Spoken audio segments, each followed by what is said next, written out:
Good morning. I sent out the announcement yesterday morning, and the title of my Dharma talk was Dharma Talk. And actually that's not a bad title at all.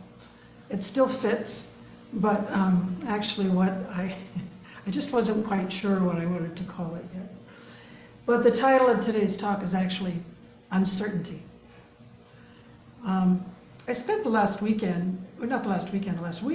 actually, up in the mountains at the cabin I've talked to you about. And gosh, it was beautiful. This fall weather's starting, slightly cool up here, plenty of sun. Recent rain, so everything just seemed like it was shimmering. And just really grateful to be able to be up there. And I grew up there when we were open. My grandparents having had the love of the mountains that motivated them to buy that cabin in the 1930s. And it's part of what used to be the major sugar pine railroad lumber company, rather, that went out of business after the crash in 29. And I do want to say that Central Camp is this beautiful spot that is actually on the unceded land of the Miwok and Mono Native Americans. But it's really been the only place in my life that feels like a constant. And maybe you have these places in your life. It seems like my true home.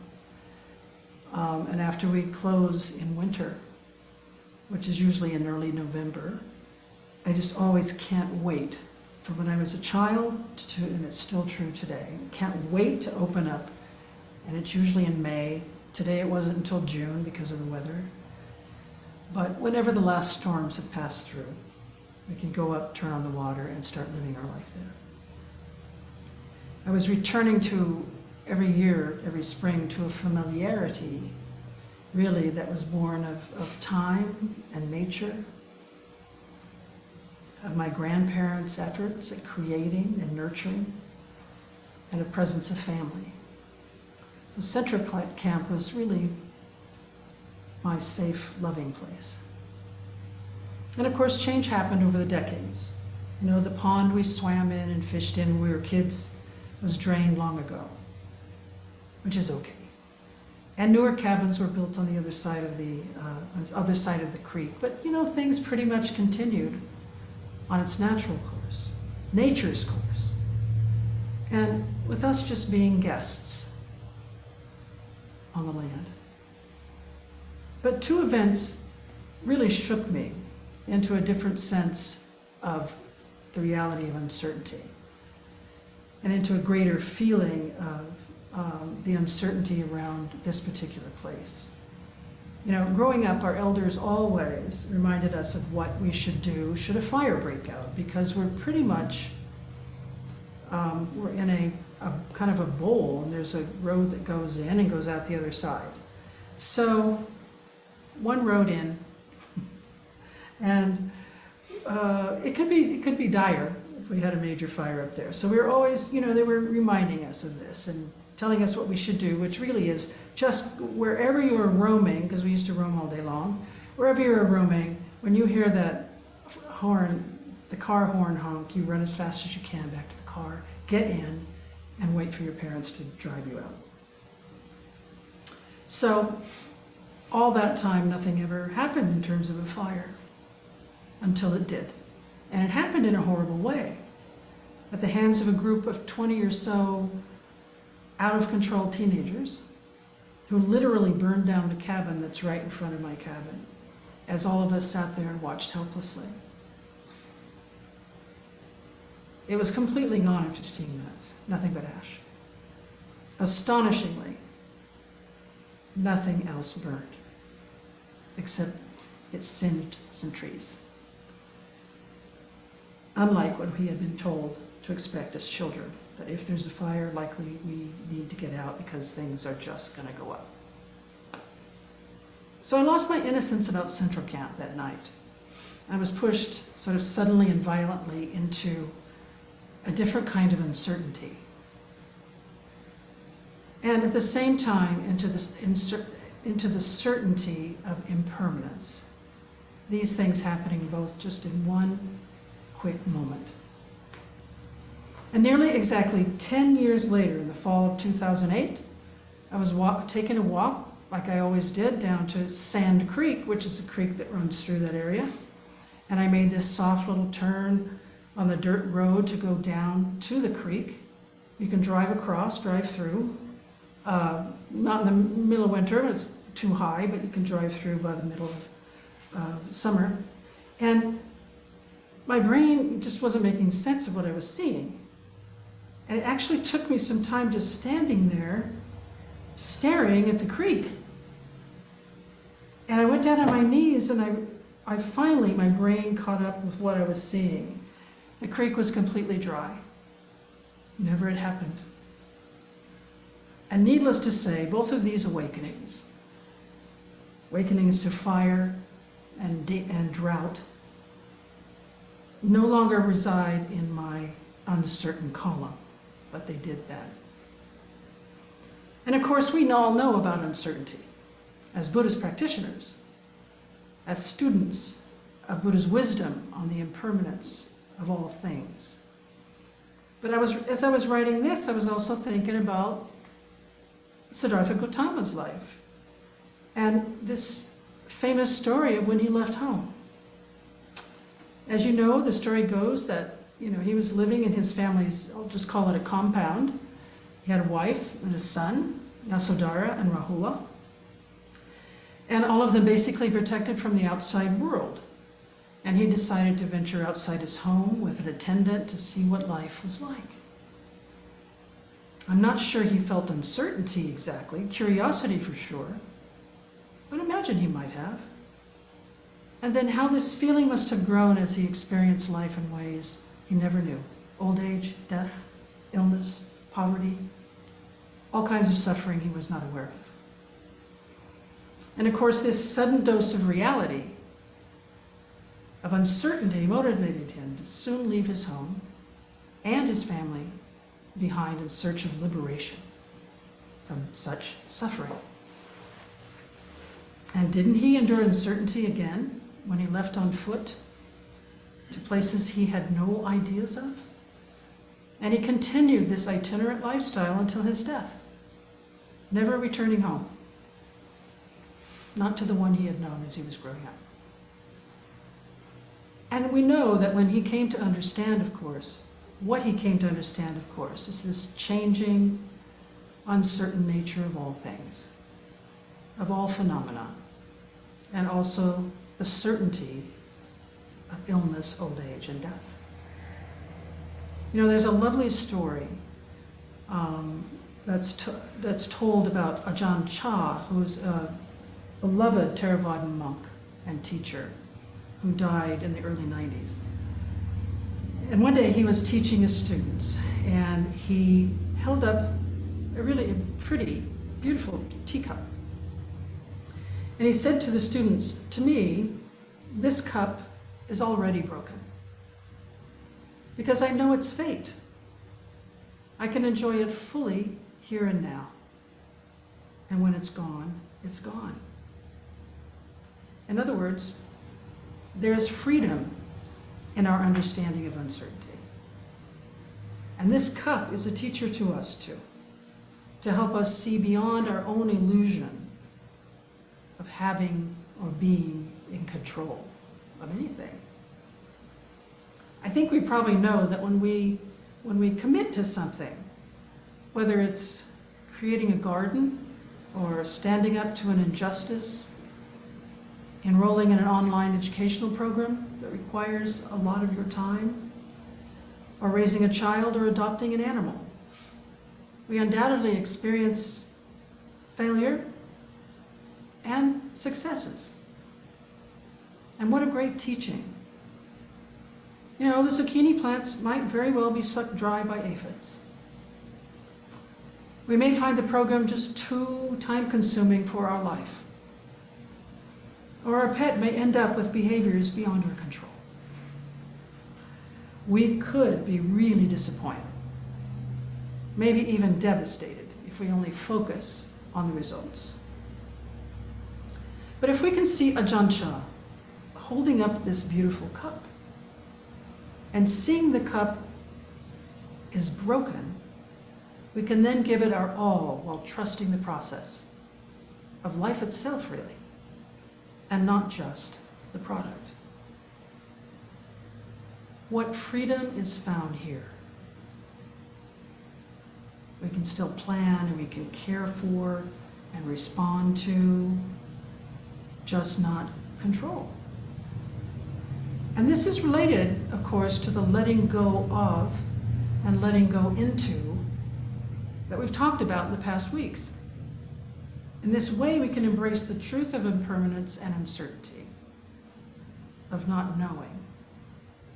In fact, when people asked Ajahn Chah thoughtful questions, his students sitting around, maybe they're questions about enlightenment or death or practice, for example, he would listen, and he would often say with a smile, "It's uncertain, isn't it?" And with this wisdom, he could simply relax into the spaciousness of the moment. There is such opportunity in uncertainty. To be certain can narrow our vision. It can confine us into small thinking. It can mire us in our own preconceptions, our own knowledge. Nothing wrong with knowledge, our own ideas. But to not be certain creates space for possibilities. It allows openness, curiosity. It's kind of the opposite of striving for perfection. In the mid to late 80s, I was an ESL, English as a Second Language instructor at the American English Institute at Fresno State. And that's an intensive English program for international students. And every semester in some of my classes, I would show an American film that we used for writing and discussion of social and cultural themes in America. And one that I often showed was in my opinion, the very humorous but poignant film titled Parenthood with Steve Martin and Mary Steenburgen as the main couple. Had 3 children. And Martin's character, I don't know if any of you have seen this, but Martin's character is just a perfectionist.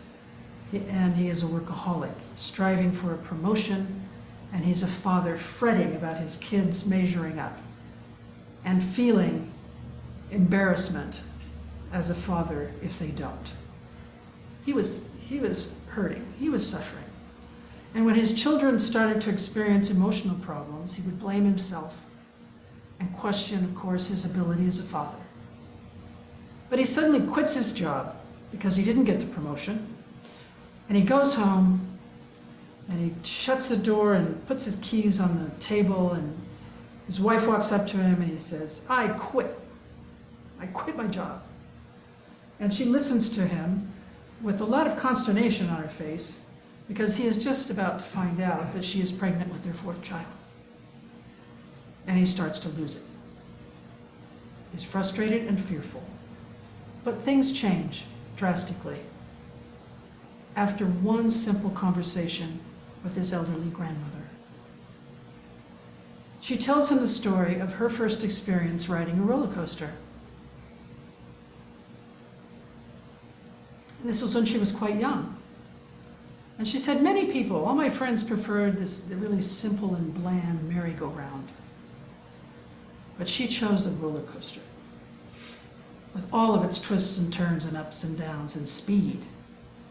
And she was amazed at all of the different emotions that she experienced. The roller coaster feels like a metaphor for uncertainty. It's our willingness to just be with the ride, with the process. The uncertainty of what we might feel.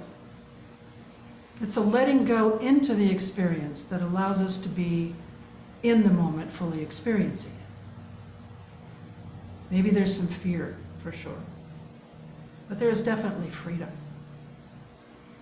And wow, if you're willing to let go of the handrail and put your hands up in the air, it may take some trust though, perhaps to get on the ride in the first place. But also it involves trust in our capacity to face uncertainty, to not turn away. In fact, it's a trust we are probably familiar with in relation to Zen and to our practice. We might have felt a sense of this trust the first time we read the Four Noble Truths. I feel I did. The truth of suffering, the cause of suffering, the end of suffering, and the path that leads to the end of suffering. Or perhaps we felt this trust through, studying historical texts, or our ancestors' teachings, or the writings of more modern Buddhist teachers. But it's said that the Buddha told his followers in no uncertain terms to not believe him.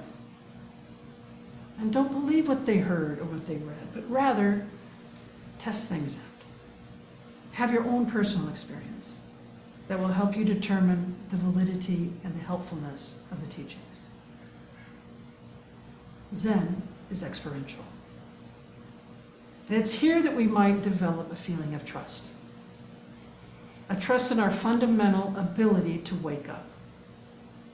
Awaken to our own lives, to how things really are.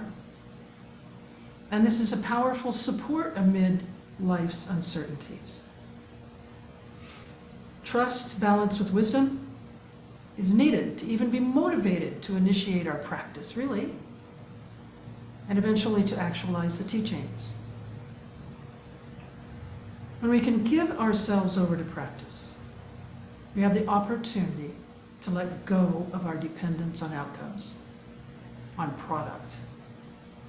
Then we can begin to trust just being what we are and have always been.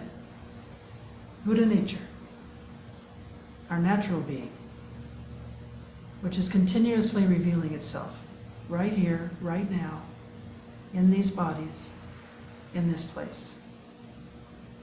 And this is a teaching and really the brilliance of the Buddha, that awakening doesn't depend on anyone or anything else. He encouraged us to find out for ourselves about the true nature of reality and its uncertainty, our interconnectedness, and of course our delusions.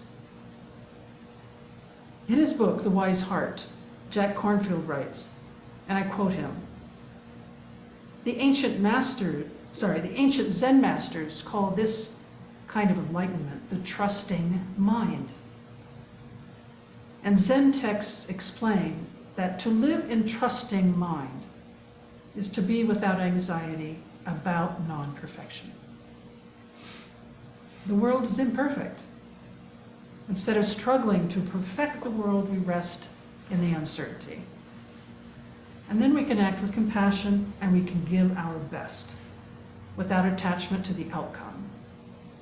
We bring fearlessness and trust to any circumstances, end quote. But I think we all come to sense as we walk this path is our boundless capacities for compassion, for love, and for resiliency while standing in the midst of uncertainties. So let's ride this roller coaster together. And when we begin to feel so sure of ourselves or so unsure of ourselves, let's see the broken cup from which we are actually drinking our tea. And let's see the kind smile of Ajahn Chah's face as he softly says, it's uncertain, isn't it?